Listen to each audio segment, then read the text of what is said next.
and welcome to the Gaming in the Wild podcast, a video games podcast about games from the artistic, creative, and sometimes independent side of the spectrum. You might have noticed already that compared to episode 0, which was about Kentucky Route Zero, and episode 1, which was about Horizon Zero Dawn, the music on this introduction is a lot more foreboding, a little darker than usual. And that's because the game that's the subject of today's podcast is also dark. Because today we're talking about Remedy's 2019 Game of the Year, Control.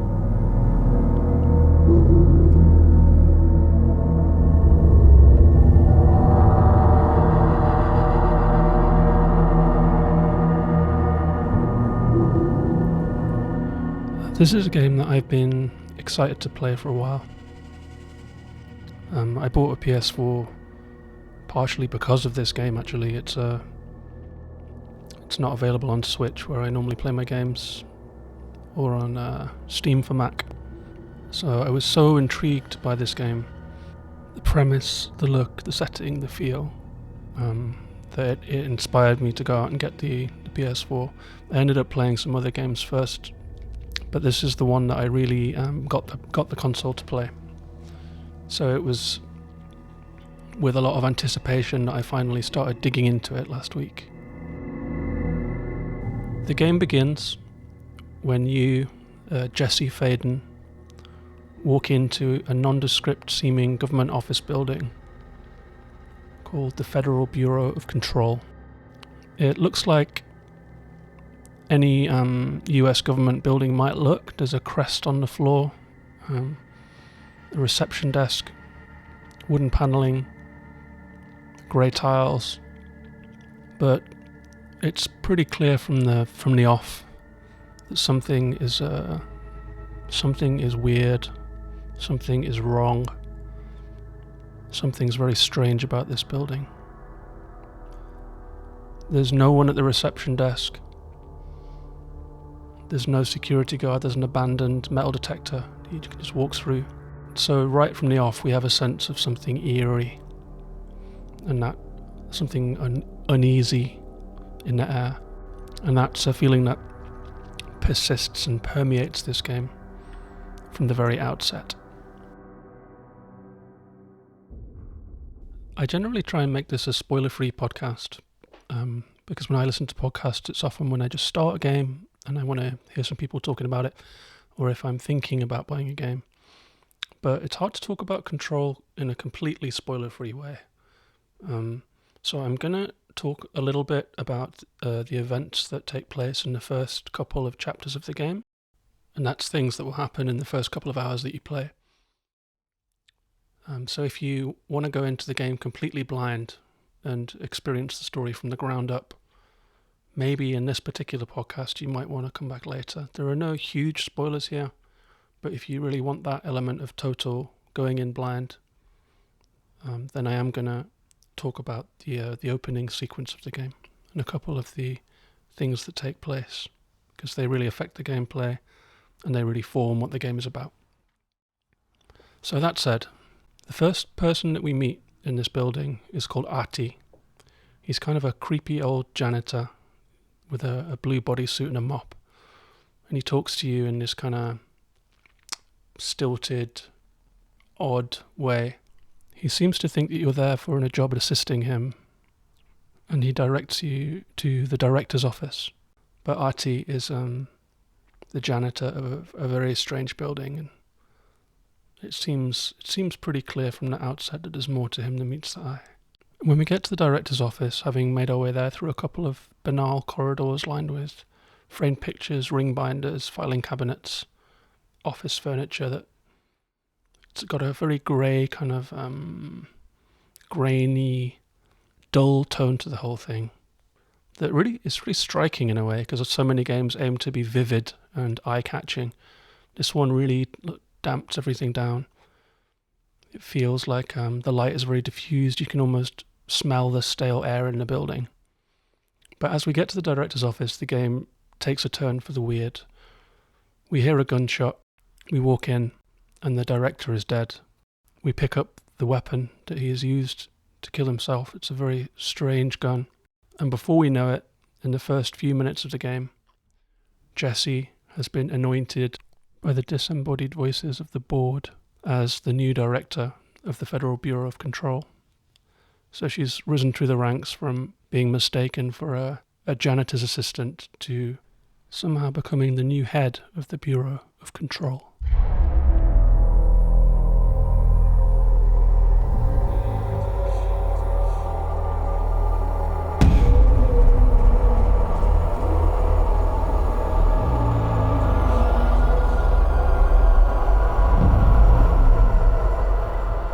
And that's when the game really begins. We have our service weapon, we have this strange building, we have this strange premise, this strange bureau. And what is going on is left very much hanging in the air throughout the opening sections of the game. We discover bits and pieces. As you walk around, you'll find on desks bits of information that you can pick up and read. You'll find tape recorders with statements given by employees and people that the Bureau is investigating and that sort of thing.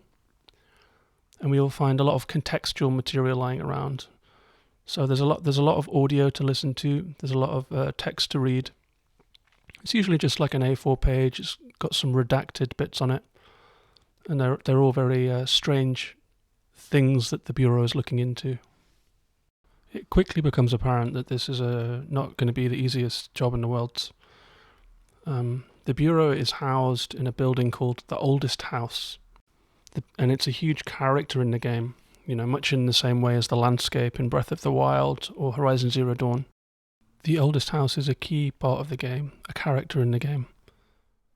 The walls of this building are able to shift like a kind of, those kind of needle things that you push your hand into and you make a print. The whole building seems to be like that on the inside. It can reconfigure itself, and it does so at will. Another thing that's very odd about the building is as we progress inside, it becomes apparent that something is really wrong with a lot of the employees. We see some sort of office garb clad bodies hanging in the air above their workstations, emitting a kind of strange chant that's really, really alarming and kind of gets under your skin a little bit. Like there's something wrong with the building. Something wrong with the people there. And we seem to have walked in just after it's all kicked off. So that's what the gameplay is really all about. We're Jessie, we've been anointed director, we're in a troubled building. We're trying to find the answers to some personal mysteries in Jessie's history, but we're also trying to get to the bottom of what exactly is going on in the building. We walk around, we explore offices, slight spoiler, we encounter some survivors that are in the building. They are based in the boardroom in the executive branch, and we start working with them. They instantly recognize us as the new director to figure out what's going on. The infection that has taken over the building and the staff, Jessie christens the hiss, partially because of the noise that it makes. It seems to have kind of toxified certain sections of the building. They hurt you if you walk in them. It's represented by red light as opposed to the white strip lights that the rest of the building has. When you see red, you know that you're approaching a hiss-infested area. The hiss has also overtaken the security forces of the building and a lot of employees, and it's turned them into the enemies that you're going to be fighting throughout this game. You'll be fighting them with the service weapon. It's a kind of a reconfigurable gun that can be a single shot pistol, or as you upgrade it, it can become like a spread effect shotgun, or it can become a semi-automatic. And those are the three that I've unlocked in my playthrough, but I can tell that the gun's going to get a lot more interesting as it goes on. You also have some abilities. Jessie is what the Bureau calls a para-utilitarian. She can use telekinesis to lift objects, to throw them, and as you progress, she'll learn more abilities. She can lift up chunks of floor to use as a shield. She can eventually move around through the air. And these early battles that you get into are really unforgiving, actually. There is no difficulty setting in Control. It is what it is. It's pretty punishing straight off the bat. Like, I died a lot in this opening segments. Every time you walk into a new room, there seems to be a new type of enemy. They power up pretty quickly. You go from a kind of a dopey security guard guy to what seems to be kind of an armed militia. They all appear kind of weird and hazy, like there's like oil hanging in the air around them. This kind of iridescent light that surrounds them because they've been overtaken by the hiss. And you have to figure out ways to move through complex office rooms whilst taking cover, avoiding bullets, finding a line of sight on the enemy to throw things at them. When your telekinesis power runs down, you unload the pistol. By that time, your telekinesis is back, so you have to kind of cycle through your range of attacks, keep moving, stay very aware of your surroundings, and try not to get riddled with bullets, basically. You don't get any health packs that you can use on demand, but after a battle is done, or sometimes during, if you're desperate, you can run over to defeated enemies and you'll absorb these little points of light on the floor that will regenerate your health. But ideally, you're going to have to avoid damage as much as possible because Jessie can only get hit a couple times before she's done. And that leads me on to basically talking about the difficulty of Control. It's hard. It's unforgiving. Every room seems to take you on in a different way. I died on my first attempt in almost every room because the variety and volume of enemies grows quickly. And if you look online, there's plenty of people talking about on Reddit and different forums and stuff about how initially difficult Control is. Some advice that I got on Reddit was to pause the main story and to pursue some side missions. Artie the janitor starts giving you little basic quests to do, like garbage disposal and just general building stuff. He seems to think you're his assistant. And as he helped you get into the building, you're indebted to him somehow. And those quests are an easy way to start picking up ability points. They power up your launch ability to throw desks, throw boxes, pull bits out of walls, and one-shot some of your opponents. You can boost your maximum health. You can boost the time it takes for your gun and your abilities to recharge. And the game really doesn't hold your hand through any of this. If you try and follow the main narrative, it's going to kick your ass, basically. So it's really important to take your time a little bit, take a little moment away from the main story, as compelling as it may be, and to go and just run around, take out some enemies, maybe retread areas you've already beaten, and boost yourself up, because the difficulty curve is nuts. And that's not to say that I don't like a challenge, but Control is a frustrating game. I really enjoyed one section where you have to kind of run through a training course, just shoot down a few targets to open doors. You have to do it in I think 1 minute to get to the end. It takes a few tries, you have to learn the terrain to get through it quickly. And Jessie herself expresses frustration. On your first go, she's like, come on. And on your second go, she's like, oh, fuck you, automated tape voice. And on the third section, she's like, for God's sake. And it was really enjoyable to have the character in the game vicariously express the frustration that you're feeling as a player. I kind of wish that she did it more, but I guess it's hard when she's been mown down by 3 machine gun wielding goons for her to go, fuck's sake, as you roll your eyes and drop your controller.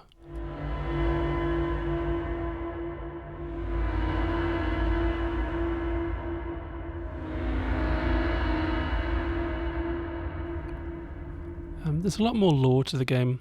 There are pickups that you can collect that have strange, pretentious names like Lost Memories or things like this, or cryptic diagrams, and they're basically just collectibles. When you get enough of them, you can upgrade the gun, you can upgrade Jessie to have more mods to her abilities, that sort of thing. And it becomes apparent that Control has elements of a Metroidvania game. You get a security clearance that starts at 0, then goes to 1, 2, 3. Doors are marked, so you kind of put them behind your ear that you'll come back later and see what's inside. Sometimes it's a bonus, sometimes it's a new area. And it also has these kind of slight open world elements. You can backtrack through the building, see if you haven't missed anything. Every room, has something to find, and they vary from a folder full of material or a video by the former head of research, Dr. Darling, who's kind of explaining in these kind of grim, funny segments the catastrophes and the difficult paranormal researches and unstable materials that the Bureau is dealing with, through to full-on sub-levels in a white abstract space, which is known as the astral plane. You'll sometimes enter these spaces. These are the little assault courses that you have to complete to get your new abilities.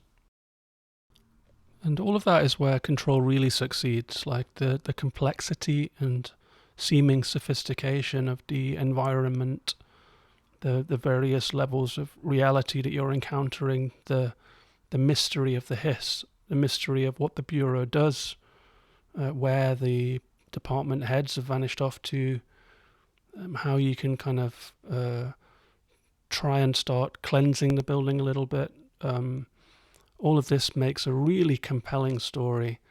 The atmosphere is somewhere between like Inception levels of curious, confusing unreality, X-Files, paranormal stuff, and a kind of a Cold War era kind of tense thriller vibe that reminds me of Tinker, Tailor, Soldier, Spy, something like that, where no one's motives are clear, where you have different department heads kind of politicking against each other, as you'll find from their memos, and it's just a big, curious, compelling, absorbing mess of a scenario that you've gotten yourself into.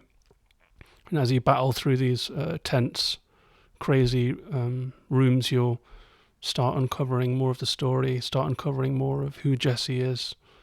And, I'm on the end of chapter 3 now. I think there's probably 10 or 12 chapters, so I'm probably not even a quarter of the way through there. And I feel absolutely positive that there is a lot of completely crazy shit that is still to come to light.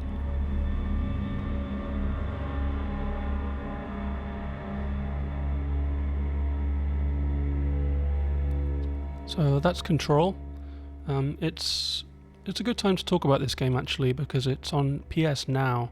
So if you happen to be on a PS4 and subscribe to PSNow, which is kind of the PlayStation Network's Netflix for games, I paid I think $50 for a year's subscription and downloaded a whole bunch of stuff, Tomb Raider and Wolfenstein and Abzu, all of these different games that I just kind of wanted to dip into without shelling out the whole price for.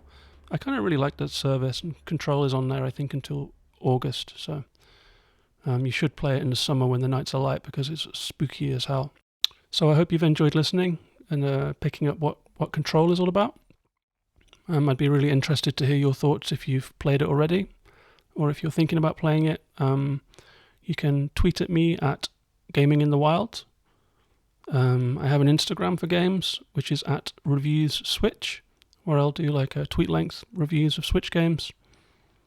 It's a little underloved lately, seeing as I've been so PS4 heavy lately with my new console. And thanks a lot for listening. I hope you enjoyed it. I'll have another show for you next week. I know this one didn't come out exactly a week from the other. Some of these games are taking me a while to get through, so I'm not sure. It might turn into a bi-monthly or every 2 weeks. But for now, I hope you enjoyed this episode. Thanks a lot for listening, and bye-bye.